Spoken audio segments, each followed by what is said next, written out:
బీఆర్ఎస్లో 4 చీలికలంటూ నిన్న కోమటిరెడ్డి వెంకరెడ్డి ఒక కీలకమైన వార్త అయితే మనకి నిన్న అసెంబ్లీలో చెప్పినట్టుగా మనకి తెలియవస్తుంది. ముఖ్యంగా హరీష్ రావు ఆ పార్టీలో ఉంటే ఎల్పీ లీడర్ కూడా కాలేడు అంటూ ఆయన నిన్న కీలకంగా వ్యాఖ్యానించినట్టుగా కూడా మనకైతే తెలియవస్తుంది. ముఖ్యంగా ఇక ఎమ్మెల్యే హరీష్ రావు వ్యాఖ్యలు కేసీఆర్కు వెన్నుపోటు పొడిచేలా ఉన్నాయని మంత్రి కోమటిరెడ్డి వెంకరెడ్డి అన్నారు. ఆయన ఆ పార్టీలోనే ఉంటే ఎల్పీ లీడర్ కూడా కాలేడన్నాడు. బీఆర్ఎస్ పార్టీలో 4 చీలికలు ఏర్పడతాయన్నారు. కేసీఆర్ను వ్యతిరేకించి వస్తే సపోర్టుగా నిలుస్తామన్నారు.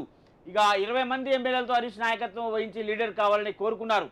సీఏ కేసీఆర్ కట్టెపట్టుకుని తిరుగుతుంటే పులి ఎట్లా అవుతాడని ఆయన ప్రశ్నించినట్టుగా కూడా మనకైతే తెలియవస్తుంది. ముఖ్యంగా 60 కిలోలు ఉన్నోడు పులి అయితే 86 కిలోలు ఉన్న తానేం కావాలని అడిగినట్టుగా కూడా మనకైతే తెలుస్తుంది. ముఖ్యంగా కాంగ్రెస్ పార్టీ 20 ఏళ్ళు పవర్లో ఉంటుందని ధీమా వ్యక్తం చేశారు. అసెంబ్లీ లాబేలో ఆయన చిట్చాట్ చేశారు. కేసీఆర్ దుకాణం బంద్ అయిందన్నారు.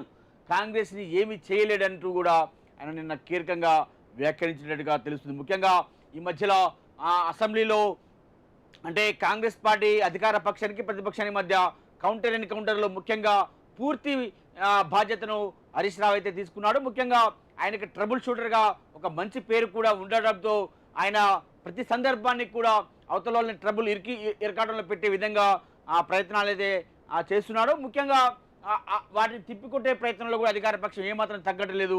ముఖ్యంగా ఈ మధ్య రేవంత్ రెడ్డి తర్వాత సీఎంగా రేవంత్ రెడ్డి ఆ కౌంటర్ని ఎన్కౌంటర్ ఇవ్వడంలో సిద్ధార్థుడిగా పేరున్న తర్వాత నెక్స్ట్ లెవెల్లో కోమటిరెడ్డి వెంకరెడ్డి అయితే కనపడుతున్నాడు. ముఖ్యంగా కోమటిరెడ్డి వెంకరెడ్డి ఎక్కడ తగ్గట్లేదు. ముఖ్యంగా ముఖ్యమంత్రి రేవంత్ రెడ్డి తర్వాత ఇక ప్రభుత్వం తరపున అలాగే కాంగ్రెస్ పార్టీ తరపున గట్టి వాయిస్గా వెంకరెడ్డి అయితే కనపడుతున్నాడు. ముఖ్యంగా నిన్న ఆయన హరీష్ రావు కనుక అక్కడే ఉంటే బీఆర్ఎస్ ఎల్పీ లీడర్ కూడా కాలేడు. మా కాంగ్రెస్ పార్టీలోకి వస్తే మేము సాధారణంగా ఆహ్వానిస్తాం.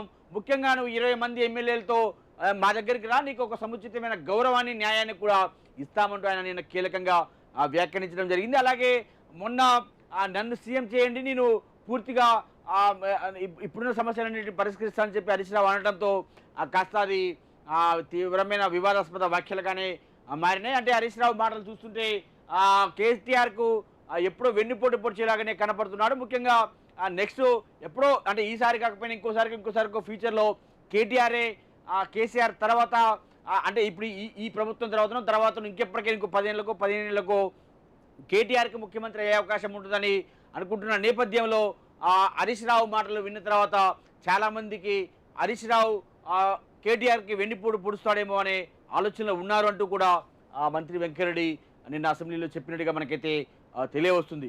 ఇక ఇదే ముఖ్యంగా బీఆర్ఎస్లో 4 చీలికలని సంబంధించి వార్తగానే మనం చెప్పుకోవచ్చు.